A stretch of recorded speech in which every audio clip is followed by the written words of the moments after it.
താങ്കൾ ജയിച്ചുപോയി MLA എന്നുള്ളത് കൊണ്ട് എന്ത് വിവരക്കേട് പറഞ്ഞാലും അതെല്ലാം തലകുലുക്കി കേൾക്കാൻ അമ്പലപ്പുഴയിലെ CPM പ്രസ്ഥാനം തീരുമാനിച്ചിട്ടില്ല എന്ന് ജി സുധാകരൻ മനസ്സിലാക്കി വേണം. ഇത്തരമൊരു മാർച്ച് അടിയന്തരമായി സംഘടിപ്പിക്കേണ്ടി വന്ന സാഹചര്യം ഇവിടെ ജില്ലാ സെക്രട്ടറിയും ഏരിയ സെക്രട്ടറിയും പറഞ്ഞു. ഇന്നലെയാണ് നീർക്കുന്നം ഗവൺമെന്റ് UP സ്കൂളിൽ അവിടേക്ക് ജി സുധാകരൻ MLA ചെന്ന് അനാവശ്യമായ ചില ഇടപെടലുകൾ നടത്തുന്നത്. ഇവിടെ പറഞ്ഞതുപോലെ ജില്ലയിലെ ഏറ്റവും മികച്ച ഗവൺമെന്റ് UP സ്കൂളാണ്.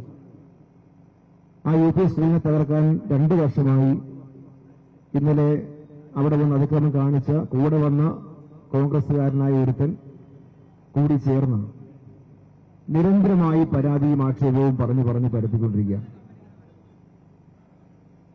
2000 പേജ് എടുത്തു കൊടുക്കേണ്ടി വരുന്ന എന്താ പറയുക ഈ വിവരാവകാശം കൊടുക്കുക.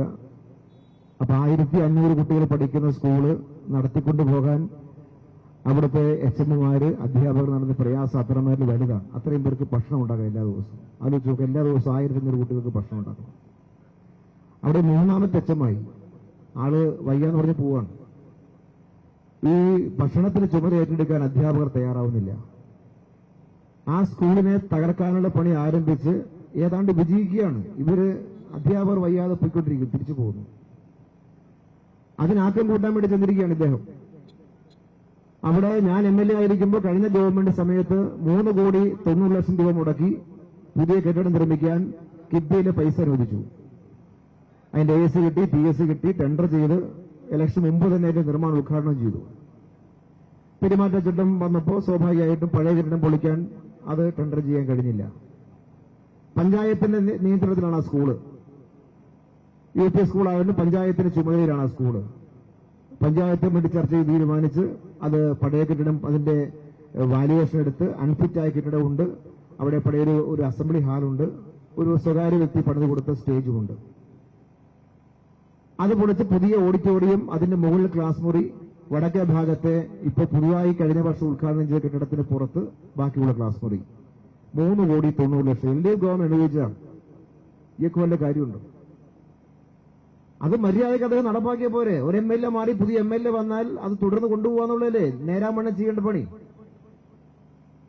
അത് നിയമപരമായി കെട്ടിടത്തിന് വാല്യുവേഷൻ എടുത്തു. വാല്യുവേഷൻ എടുക്കുന്നത് LSCD ആണ്, എഞ്ചിനീയർമാരാണ് എടുക്കുന്നത്. 1,10,000 രൂപ അതിന്റെ വാല്യുവേഷൻ. പഞ്ചായത്ത് സ്കൂളും കൂടി ടെൻഡർ ചെയ്തത് ഏതാണ്ട് 60 മേൽ ആളുകൾ ലേലം പിടിക്കാൻ വന്നു. ലേലം ചെയ്ത് കഴിഞ്ഞപ്പോ 4,60,000 രൂപ GST ഉൾപ്പെടെ അല്ലേ ഹരിസ്, 4,64,000 രൂപ.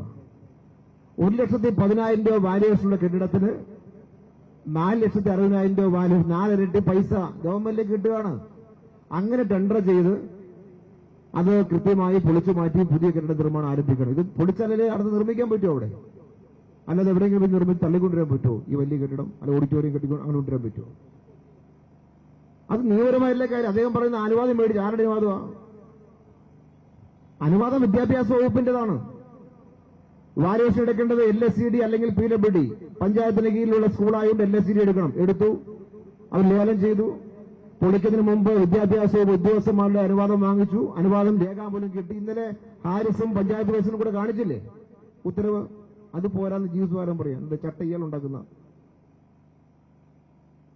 നിലവിലൊക്കെ നിയമം അനുസരിച്ചല്ലേ ഓരോ സ്കൂളും പഞ്ചായത്തൊക്കെ പ്രവർത്തിക്കുന്നത്. അവിടെയൊക്കെ എന്ന് പറഞ്ഞെന്താണ്? പഞ്ചായത്തുകാർ അഴിമതിക്കാര്, SMCക്കാർ അഴിമതിക്കാര്, ടീച്ചർമാർ അഴിമതിക്കാര്. ആര് പറഞ്ഞു വിവരം? CPM ഭരിക്കുന്ന പഞ്ചായത്താണ്. ആ പഞ്ചായത്ത് ഭരിക്കുന്ന ആരാണ് അഴിമതിക്കാരായിട്ട് നിങ്ങൾക്ക് ബോധ്യം ഉണ്ടെങ്കിൽ നിങ്ങൾ പരസ്യമായിട്ട് നിങ്ങൾ ആക്ഷേപമില്ലേക്ക് ഇന്നയാൾ ഇന്ന കാര്യം ചെയ്യുമെന്ന് പറ. അല്ലെ ഗവൺമെന്റ് രേഖാമൂലം എഴുതി കൊടുക്ക്. മണ്ണെടുത്തോണ്ട് പോയി, എളുപ്പമല്ലേ പറയാൻ? തെറ്റിപ്പോയി പുള്ളിക്ക്. വന്നൊരു കോലാഹലം ഉണ്ടാക്കി. TV-കാരൻ നിങ്ങളെ കൊണ്ടല്ലേ വന്നു, മാധ്യമങ്ങളും പോരാൻ പറഞ്ഞു അങ്ങോട്ട്. ഈ നാടകം കളിക്കാൻ വന്നില്ലെങ്കിൽ മാധ്യമങ്ങൾ വരുമോ? അന്വേഷിക്കാൻ വന്നാണെങ്കിൽ എന്തിനാ മാധ്യമങ്ങളെ കൂട്ടിക്കൊണ്ടുവന്നതിനാ? വന്ന് സാധാരണ ഒരു അഭ്യാസം നടത്താൻ വന്നതാണ്. ഇവിടുന്ന് മണ്ണെടുത്തോണ്ട് പോവാണ് ചോദിക്കാൻ വന്നു. ജി സുധാകരൻ ഇടപെട്ടു. ഒരു വലിയ വാർത്ത സംസ്ഥാന സ്ഥലത്ത് വരും. ഇതിനുവേണ്ടി വന്നതല്ലേ? പറ്റിപ്പോയ പ്രശ്നം എന്ന് ചോദിച്ചാൽ അവിടെ CCTV വെച്ചിട്ടുണ്ടായിരുന്നു. SMC പൈസ മുടക്കി സ്കൂളിൽ CCTV ഉണ്ട്. 24 മണിക്കൂർ വർക്കിംഗ് ആണത്. അവിടെ പൊളിക്കാതെ നിൽക്കുന്ന കെട്ടിടം തൊട്ട് പൊളിക്കുന്ന കെട്ടിടം പൊളിക്കുന്നത് കാണാം. പൊളിച്ച് താഴെ വയ്ക്കുന്നത് കാണാം, വണ്ടിയെ കയറ്റുന്നത് കാണാം, വണ്ടി കൊണ്ടുപോകുന്നത് കാണാം, ഇതെല്ലാം ഉണ്ട്. ഞാൻ തന്നെ SMC ചെയർമാൻ, ഏരിയ കമ്മിറ്റി അംഗം കൂടി ആയതുകൊണ്ട് ഞാൻ തന്നെ പറഞ്ഞു, ചില നിർദ്ദേശം കൊടുത്തിരുന്നു. അതിന്റെ ഭാഗമായിട്ട് അവർ തീരുമാനിച്ചു. പഞ്ചായത്ത് അവർ നന്നായി തീരുമാനിച്ചു. അവർ തീരുമാനിച്ച കാര്യം എഞ്ചിനീയറോട് പറഞ്ഞിട്ട് എഞ്ചിനീയർ ചുമതലപ്പെടുന്ന ഉദ്യോഗസ്ഥർ അവിടെ കാണണം. രാത്രി 7 മണി എല്ലാ ദിവസവും, ഒരു ദിവസവും എല്ലാ ദിവസവും. സ്കൂളാണെങ്കിൽ ടീച്ചർമാർക്ക് മാറ്റി മാറ്റി ഡ്യൂട്ടി കിട്ടും. ഇത് കൊണ്ടുപോകുന്ന ഉത്തരവാദിത്തമായിട്ട് കൊണ്ടുപോകാൻ വേണ്ടിയിട്ടാണ്. ഇത്രയും വൃത്തിയായി ആ പഞ്ചായത്തും സ്കൂളുകാരും കൂടി ഇത് മനോഹരമായി ചെയ്ത് അവിടെ ഒരു വികസന കാര്യം ചെയ്യാൻ വേണ്ടി പരിശ്രമിക്കുമ്പം അതിനെ ആക്ഷേപിക്കാൻ ഒന്നുമല്ല. ഈ CCTV ഇല്ലായിരുന്നെങ്കിൽ ഇവിടെ നാടകം നടന്നേനെ. അതുണ്ടായിരുന്നുകൊണ്ടാണ്. അവർ കള്ളന്മാരാണെന്ന് പറഞ്ഞാൽ തിരിച്ചു വർത്താനം പറയത്തില്ലേ? ഹാരിസ് പറഞ്ഞ് മാത്രമേ വീഡിയോ ആയിട്ട് പുറത്തു വന്നിട്ടുള്ളൂ. ആ സമയത്താണ് ക്യാമറ വന്നത്. ക്യാമറ വരുന്നതിന് മുമ്പ് പഞ്ചായത്ത് പ്രസിഡന്റ് അടിദാസായി സംസാരിക്കുന്നുണ്ട്. അതിനു മുമ്പ് പ്രശാന്ത് സ്കൂട്ടി സംസാരിക്കുന്നുണ്ട്. വൃത്തിയായിട്ട് പറയേണ്ടതെല്ലാം അവരെല്ലാം കൃത്യമായി പറഞ്ഞു കൊടുത്തിട്ടുണ്ട്. ജി സുധാകരന് എന്താണ് ഈ കാര്യം എന്നുള്ള കാര്യം. ഒരു കാര്യം ഞങ്ങൾ തീരുമാനിച്ചിട്ടുണ്ട്. താങ്കൾ ജയിച്ചുപോയി MLA ആയി എന്നുള്ളത് കൊണ്ട് എന്ത് വിവരക്കേട് പറഞ്ഞാലും അതെല്ലാം തലകുലുക്കി കേൾക്കാൻ അമ്പലപ്പുഴയിലെ CPM പ്രസ്ഥാനം തീരുമാനിച്ചിട്ടില്ല എന്ന് ജി സുധാകരൻ മനസ്സിലാക്കിയോണം. അത് തീരുമാനിച്ചിട്ടില്ല. ഞങ്ങൾ ജയിച്ച എങ്ങനെയാണെന്ന് പറഞ്ഞില്ലേ? ഞങ്ങൾ അംഗീകരിക്കുകയല്ല നിങ്ങൾ ജയിച്ച കാര്യം. സംസ്ഥാനം മൊത്തം UDF ജയിച്ചു. ഇവിടെ പറഞ്ഞല്ലോ 10,000-ന് മേലെ BJP വോട്ട് വിലക്കി മേടിച്ചില്ലേ നിങ്ങൾ?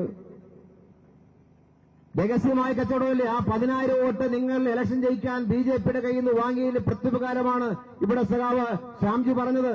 ഇന്ന് പോയി നിങ്ങൾ നോക്കുക, ആലപ്പുഴ മെഡിക്കൽ കോളേജിന്റെ സർക്കാർ വക ഭൂമിയിൽ, ആരുടെ പേരില്ല സ്ഥലം? ഗവർണറുടെ പേരിലല്ലേ? സർക്കാർ വക ഭൂമി എങ്ങനെയാണ് സ്വകാര്യ സംഘടനയ്ക്ക് പതിപ്പിച്ച് നിങ്ങൾ കൊടുക്കാൻ പറ്റുന്നത്? എങ്ങനെയാ? ഏത് ഉത്തരവിന്റെ അടിസ്ഥാനത്തിലാണ്?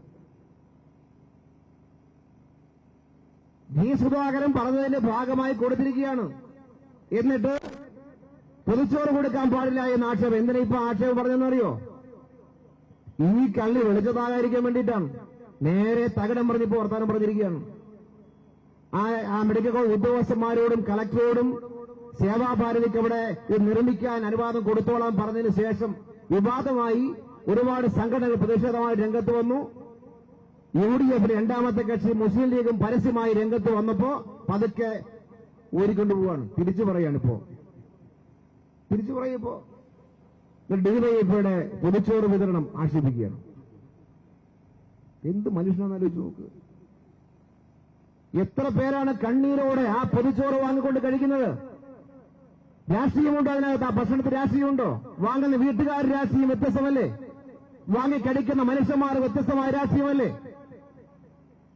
അത്രയും മനോഹരമായ, അത്രയും ഭംഗിയായ ഒരു ജീവകാരുണ്യ പ്രവർത്തനം എത്രയോ വർഷങ്ങളായി DYFI സംഘടിപ്പിക്കുന്നു. അവിടെ DYFI ആണ് ഏറ്റവും കൂടുതൽ ഭക്ഷണം ഉച്ചയ്ക്ക് കൊടുക്കുന്നത്. DYFI മാത്രമല്ല, അവിടെ ഈ പറഞ്ഞ സേവാഭാരതി ഒരു നേരം ഭക്ഷണം കൊടുക്കുന്നുണ്ട്. CS സെന്റർ വേറെ ഒരു നേരം ഭക്ഷണം കൊടുക്കുന്നുണ്ട്. അതിനകത്ത് രാഷ്ട്രീയം നമ്മൾ കാണുന്നില്ല.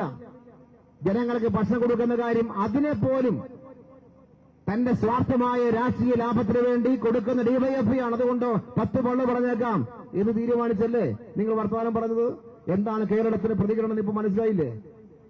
അത് കണ്ടു കഴിഞ്ഞപ്പോൾ ഇപ്പൊ പതുക്കെ തിരുത്തി. ഞാൻ അങ്ങനെ പറഞ്ഞില്ല, അകത്ത് വെച്ച് കൊടുക്കാൻ പാടില്ലെന്നതോ പറഞ്ഞാ.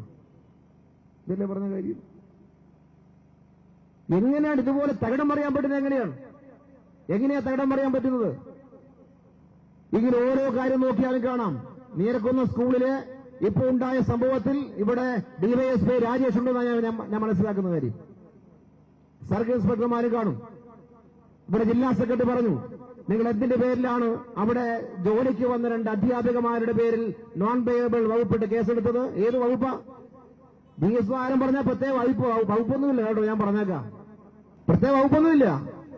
എടുക്കുന്ന പോലീസ് ഓഫീസറാരായാലും നിങ്ങൾ അനുഭവിച്ചു. അത് ഞാൻ പറഞ്ഞേക്കാം. കായികമായിട്ടൊന്നുമില്ല, നിയമപരമായി ഞങ്ങൾ നേരിടും. അവിടെ ടീച്ചർമാരോട് പോലീസ് സ്റ്റേഷൻ കൊണ്ട് കുത്തിയിരിക്കണോ?